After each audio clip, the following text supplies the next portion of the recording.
Time now for Off the Mic with Mike and Gasia. Just a couple of people navigating the world of broadcast news in the San Francisco Bay Area, home of your Golden State Warriors. Go Dubs. Gasia anchoring the mornings, Mike anchoring the nights, and raising a couple families all together. Look, I'm going to kick off this episode, Gasia, where we kind of left off. Yeah. Bury the lead, why don't you? Now, my mother raised me never to ask a woman her age, and I still to this day do not do that. So if you want to crack open that door once again, feel free. But happy birthday, my friend, to you. Thank you. I did volunteer the information last time. So it's funny. I'm not one of those who's afraid to give her age. I just turned 50 recently, which Looking fabulous. 50, nifty at 50. It feels weird to even say because, of course, growing up, you probably as well thought, oh, like 50 is so old. And I had a picture of what I thought 50 would look like. And I don't, like everyone says, I don't feel 50. I'm beginning to look 50 if I don't already. But 50 so far is great. I'm so happy. So let me ask you about being 50 in broadcast news and being a woman. So I feel growing up, and I'm not in the locker room, it's more difficult being a woman in this business when you hit 50 than it is a man. Okay. Yeah, I don't know, you can say true, not true, whatever, but expand. Is there still that vibe in the business among women that it is much harder for you to last longer in broadcast news being a woman once you hit 50? Yeah. And how do you deal with that mentally moving forward if it's still a thing? Yeah. So number one, I think it's still a thing. I don't think it's as much of a thing as it was when you and I started here 20 years ago. But for sure, people are way more accepting of things like gray hair, wrinkles. You don't look the same as when we started 20 years ago. We were kids when we started in this newsroom. So, it's hard because I think about when I started, I'm sure I looked amazing, right? But I have so much more knowledge and wisdom and calm and insight now. So I think for sure I'm more valuable now and I'm way better at my job now than I was when I was new here. But for people who are just kind of flipping through the channels or looking online and they see, I guess, am I an older woman? They see an older woman, they're for sure much faster to judge. You and I talked about back when we started anchoring mornings together in 2015.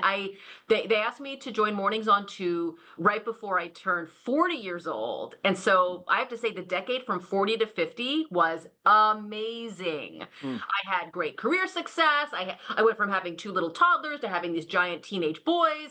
It's just been, you could not ask for a better 10 years, a ton of time with my extended family. But 50 feels a little different because now you sort of feel like the door is closing. I don't know how much longer I'm going to work. I mean, trust me, I have a mortgage, so it's going to be a while.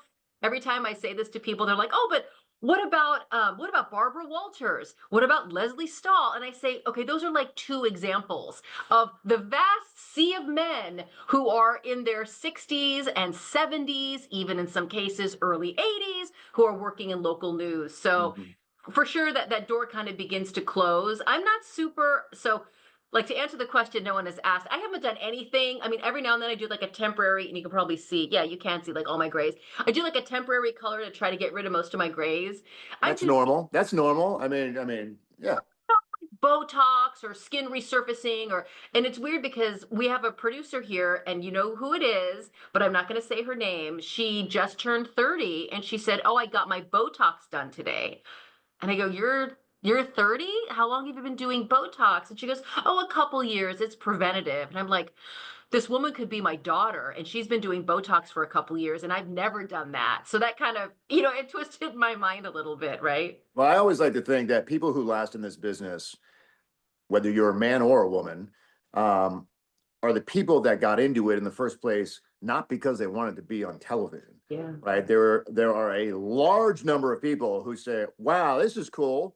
Right. I get to be on TV, or I want to anchor the news." And I've had interns come to me and go, "How do I anchor? I don't want to report. I just want to be in the studio." I'm like, no. Just leave now, because that's not the mentality. And you hit the key word, being valuable in your experience and being storytellers. And if you have that, you're going to last longer in this business, no matter if you're 50, 55, 60, or I think, whether you're a man or a woman. And I go back to walking in the newsroom and meeting Rita Williams, right? A valuable, longtime KTVU reporter. who actually was good friends, my godfather, long story. But she loved her work and she worked long into her career, basically up to retirement. Couldn't pull her out of the newsroom, right? Because she loved her work and she was so valuable to the Bay Area, not just to KTVU, because of her rich knowledge. I mean, that's why stations should be holding on to people, Yeah. and I don't know if they do that anymore. I know money is an issue in broadcast news now, so there's a lot of managerial questions that we don't know because we're not in those conference rooms. But I think because of you, and I look at you, and I don't see 50, by the way. Uh, It's like 25, oh, 30. you don't have to lie. I mean, you can I'm say not lying. I'm looking right at you. I'm saying 25, 30, right? uh. And I'm looking on a screen because we don't see each other in person I as know. much. But you are you're so valuable, Thank not you. to our station, but to the community as a whole in this region. So I don't want you to have those internal debates, Gasia, about wow, I'm 50. Should I get out of it? You need to go the distance. Yeah. I think you can, and you're fabulous. And I want you to go to 60, 65. Thank you. I mean, I would love to. And of course, like, we always talk about the unknown, right? I don't know what life has in store for me 10 years from now. A lot of this depends on my sons, my own parents and extended family. But I do like I feel so much more confident now. When I started here, it was all about, you remember this feeling. You had all these like giants of journalism, right? We had, Dennis Richmond and we had a longtime executive producer who really just crafted the 10 o'clock news. And my whole goal was, I don't want to screw this up. I want to make sure I'm doing it right. So I envisioned myself kind of looking up to these giants of journalism saying like, please let me stay another day. Now, 20 years later, plus being 50, I view I slash our responsibility as making sure that what's happening in this newsroom, of course, feeds the digital world and, all these changes that have happened since you and I started. But the core of what we do is still journalism. It's still serving the community. And it's really making sure that, the young ones who are growing up behind us are still coming up with the right ethics, with the critical thinking. Every now Yes. and I will send a note like, hey, like nice job with the mayor. Next time you might want to think about asking this, or just, hey, you know what? I write these notes. Poor like Bailey O'Carroll has received more of these notes than she cares to give. And I'm like, Bailey, I'm not a super sports person, but your story on XYZ, I watched the whole thing both times it aired on Mornings on 2 today. I love the story. I love the storytelling. You found an element no one else had shared before. So kind of encouragement, but also like what Bailey does, what everybody does, is goes right back to serving the community. So I'll try to encourage, and now I think like, wow, I'm not like doing this anymore. I'm doing a little bit of this, right? Yeah. This place to be even better than it was when you and I joined. If I can go back to something you said about like you joke, like, oh, like you look 25. I know I don't look 25. I'm hoping I want to be that rare face that ages naturally on TV Hmm. because like I have friends who work in Los Angeles and like Hmm. I told a woman there, I said, oh my gosh, everyone looks so amazing. She goes, everybody in LA, fake hair extensions, Botox, whatever, like, silicone, this and that. And so I just thought, oh, I hadn't even considered that was sort of the norm down there. I think up here in the Bay Area, we're for sure more chill. But is Uh, that the norm down there because they feel I need to look younger because I'll last longer? I think so. And for me, it probably has to do with the fact that they're like in the Hollywood movie industry. So you have people like Jennifer Aniston walking around the farmer's market. Yeah. For me, I have people like my friend Sarah who walks around the farmer's market. She and I look just about the same. I'm not stressed or pressured. But when we were brand new, you and I, it was another station in town and they hired sort of an uncommonly gorgeous meteorologist. I remember she had long blonde hair, bright blue eyes, young, she was just incredibly beautiful. And I was at the farmer's market with my husband in San Leandro, and there was a great big billboard, and it had basically her face kind of gazing off into the distance. And the slogan, the only thing other than the logo of the station was, "It's always a beautiful day in the Bay." And I thought, okay, like Okay. we know what you're trying to sell. And I remember I turned to my husband and I go, like, wow, that's kind of overt. And this is back before social media had really hit its stride. So you didn't see a lot of that, like self promotion, like the thirst traps we see people posting now. And my husband, like, he's such a wise sage. He goes, you know what?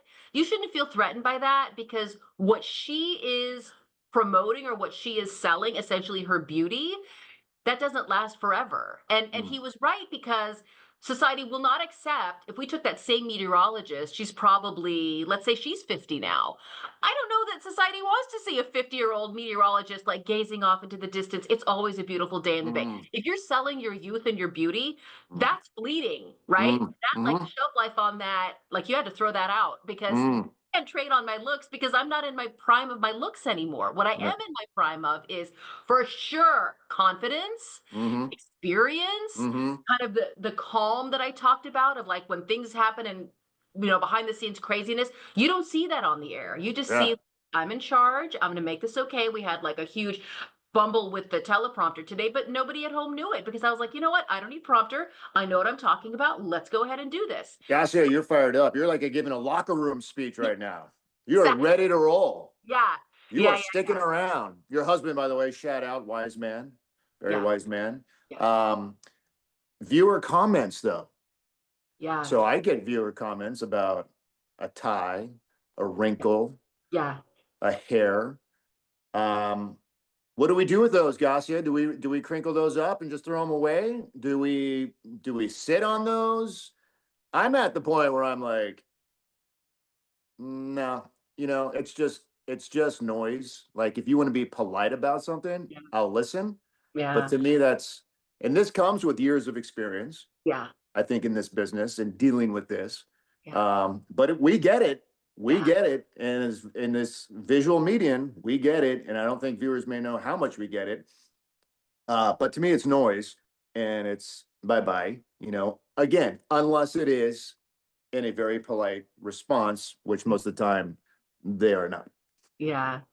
I'm guessing I probably get at least as much or maybe more feedback. I think people feel way more free to comment on a woman's appearance than they do a man's. And I wish I could just crumple it up and throw it away. No. It's still like I can get like whether on social Still? media or email. Yeah. Yeah, I mean, God. 200, oh my God, you guys are amazing. You did a great story. We love your team. I'll get 200 of those. And then you get one, and people, the number one thing people comment on is my weight. Well, they shouldn't be. And Rude. it hurts me all the Mhm. time because because I know that I could be a little bit healthier and I've got a few extra pounds on me. So I think because they're hitting a nerve that's already raw within me, it hurts a lot. But I've had people say that, okay, the most common, that dress isn't doing you any favors. Oh, I love this one. Who dresses you slash who does your makeup? I'm like, it's me. It's me. So I think you're a lot better about this than I am, but I do take those things No, really. they're just stupid people, you know that, right? I know, but and it's hard because like I talk with other people and I know some people here in this newsroom, they're like, oh, I respond to those trolls. Or they're like, I'll put them on blast, right? Like they'll like reshare the comment and be like, actually, Susie, blah, blah, blah. And I just don't have the energy to give to a troll. And I feel like I'm not brave enough to like out someone who's being mean to me personally. I don't want to put more fuel on the fire. I just wish I could, like you, just delete. Okay, thanks. I actually got an email not like in the past year. And the subject line was, let me fix your hair for you. Oh my God. And I was like, I didn't know it was broken. I mean, again, we have grays and, but I was like, Yeah. who thinks it's okay? And, apparently this person did. So that stuff, like the fact that I can remember the exact wording from a year ago tells you how it makes me feel. Well, I tell you what, you look fabulous. Don't worry about a thing. Thank you. And we keep charging, we keep rolling, and we walk in with our head up every day in that studio and we do what we do. Yeah. And Yeah. I know it's hard, like you said. I mean, it is hard, and it does bug me every now and then. But again, it's just I've Yeah. got so many other things in life to worry about other than what this individual says, including my daughter's softball game tonight, which I will not be at because I'm working nights, and that it just bugs me. Like I'll get the weekend games, and I love it, and we Yeah. love going to all of them. But I tell you what, since I flipped shifts, 3 years ago now, from mornings to nights, that is probably the one thing that just kills me is Yeah. not being at my child's games. Yeah. That's it. Yeah. To this day, I can't shake it. You said you can't shake some of those emails. That is what I can't shake, especially when it comes to the coaching side. And like, I mean, because we work together in mornings. Like I would come in some mornings and my voice would be raspy because I just coach junior warriors, little kids in basketball and the soccer games and the little league games. And so my son got to experience me more as a coach than my daughter. Yeah. Um, although she says, I don't want you to be my coach anyways. But look, the importance of parenting and coaching to me is critical. I think there's a connection that's built at a young age between child and mother and father, Yeah. where you are in the home, but you're also out in the field and guiding them. Saying that, I also think now that I'm not coaching and stepping back, you realize the importance of how these volunteer, and I emphasize volunteer coaches are with your children. I always felt that it was kind of like there were some children who would come to me and say, "You're like kind of a dad. I don't have a dad." Like, and that kind of hit me and go like, oh, I'm not just telling you how to catch that ball and get the relay in, and Yeah. there's more to this, Yeah. right? So I miss being on the field and in the court as a coach, but more importantly, not being there tonight. It just drives me a little crazy, and to think that I got to deal with this because I'm doing the math in my head. My son will be in college. I mean, he's got 3 more years, I know. and then my daughter's got 6 more years. Um, yeah, it's hard. I'm not going to be there tonight, Gasia. What do I do? Yeah. I don't know. I mean, like, don't even do the whole FaceTime business because that's like a sad and sorry excuse. I try to FaceTime because I miss like being there for breakfast and it's the worst. The kids don't talk to me and my husband's like trying to, make eggs and he's asking where the cottage cheese went and I'm like, forget it. I have to go. So I totally hear you. I remember when we were together on mornings, this is 10 years ago starting, and you would coach and you would tell me the next day. And I remember like my kids weren't in sports then. And I remember asking you, you're like, oh, like I was getting a lip when you were a coach, like I was getting some lip from some of the parents, and I said, oh, like, do any of the moms ever speak up, or is it only the dads? And you go, the moms are the worst. Moms are loud, crystal clear. Yeah, yeah. Coach So Mike, can I talk with you after practice? Yes, ma'am. yeah, What would you like to talk about? Okay. Why is he not playing? Oh, okay. Uh, yeah. well, anyway. Yeah, it's funny. I learned that. So now my son, my little son, is doing freshman baseball, and then my sophomore is on a mountain biking team. Actually, that my husband is helping to coach. So biking is kind of their thing. I'm Love it. more involved in baseball. There's a lot of cookies to bake. So I take your experience, and I don't think I've ever said anything other than hello to his coaches. I sign up first I was the announcer for his games. I bake cookies when you need them. I will help set up the team party. So I drive the carpools. Like I try to be as good of a parent volunteer without doing, oh, how come he's not playing or how come you didn't give him this and that chance. So I'm glad that you and I had those talks because it made me a better baseball mom. But some of the behavior you see is pretty wild. And I just think back to like, wow, Mike did this. But I Yeah. totally get it. Like, it's funny when I go to his games and he has one on Friday night, and I'll sometimes happen to walk by his practices during the week when I'm doing my little, my little lady walk in the afternoon. And if I get half a wave, I'm like, wow, he noticed me. I used to feel bad, but I've read from a couple parenting experts that teenagers want their parents around so they can ignore them. So even him just noticing that I'm at his game or just noticing that I'm walking by, that's enough for him. I wish I would get the whole like, Mom, you came to my game. Mom, these cookies are like I hear that my cookies are amazing from all of his teammates, never from my son. But I'm like, you know what? That's okay. That's just how teenagers are. Yeah. And one thing not being there too is like you want to make sure your child's in good hands. And Yeah. like I'm very observant being a youth coach Yeah. of seeing how to lead a team. And so not being there for that part, because I'm always curious. And I'm lucky that this season, Brooklyn's in good hands. Coach Steve is great. Because I mean, as someone who didn't have a dad growing up, like Yeah. coaches were very influential in my life. I mean, Coach Yap, Coach Kanji, and this is our high school coaches, Coach Blue, Coach Voller, Coach Cal. I couldn't tell you who my biology teacher was, but I can name all my coaches and Yeah. all the sports I did Yeah. because they were, they drilled life into me. And I mean Yeah. life. And my son came home the other day, football practice is already started. Mind you, it's late April.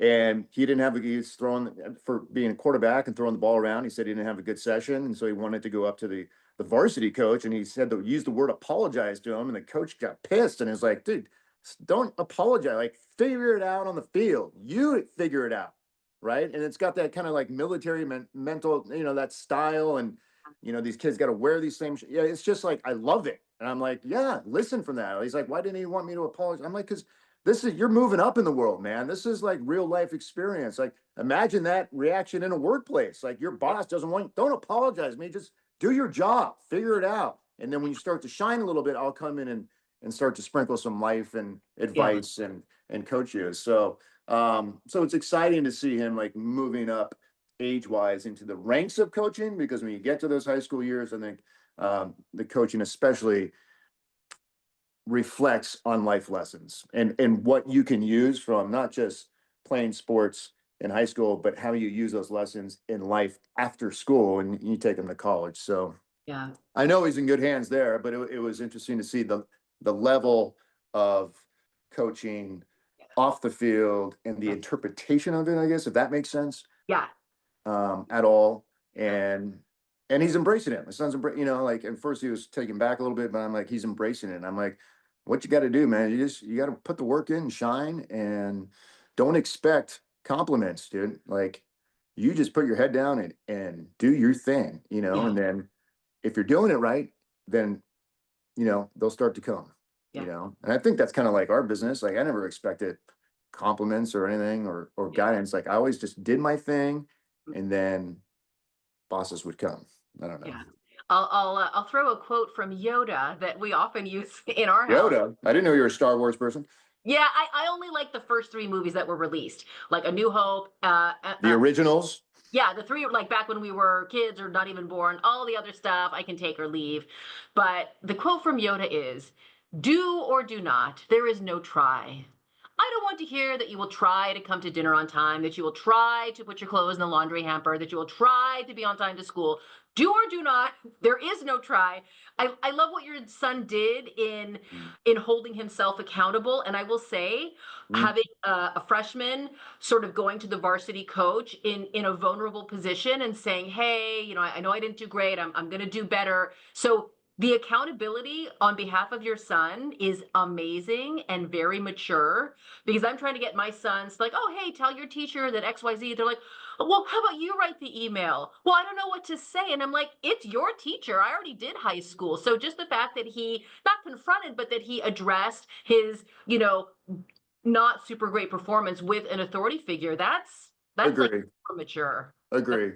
That ship has sailed. I'm like, it's like you mentioned emails to teachers and like all that. That's all you, man. We're done. All we're doing is sitting back and watching and trying to guide you through this. And if you have any questions, we're here for you as parents. But yeah, anytime you're in trouble or something, this is all you, like you need to take the reins from here. And I think that's the best thing we can do on the side. But I agree. Yeah, I do respect him for at least reaching out and doing that. Yoda or Luke, who do you go to battle with?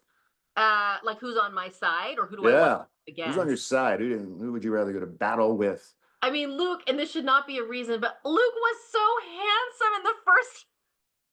Really? So Yeah. Yoda, you think Yoda's ugly?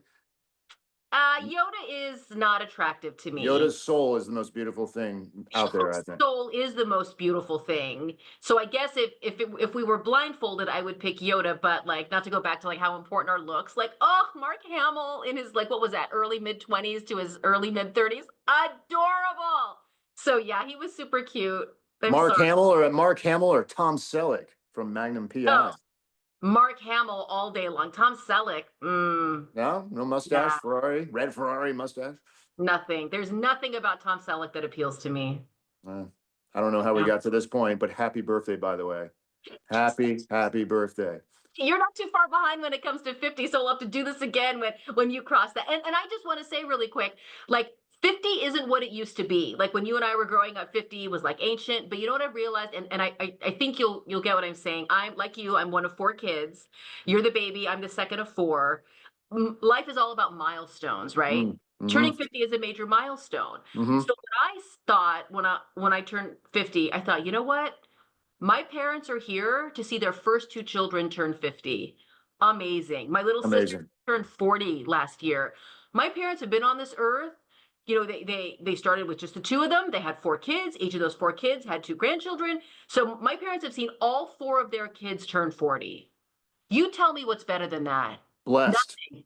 It's very time. blessed. It's, Yeah.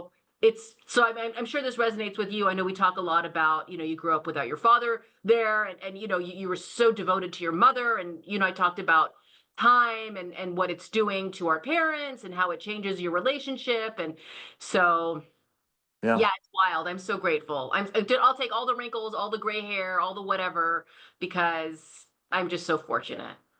I'm fortunate too. And I'm Mhm. fortunate to be friends with you. And as Aw. my good friend Jerry would often sing, once in a while you get shown the light in the strangest of places if you look at it right. We'll see you around.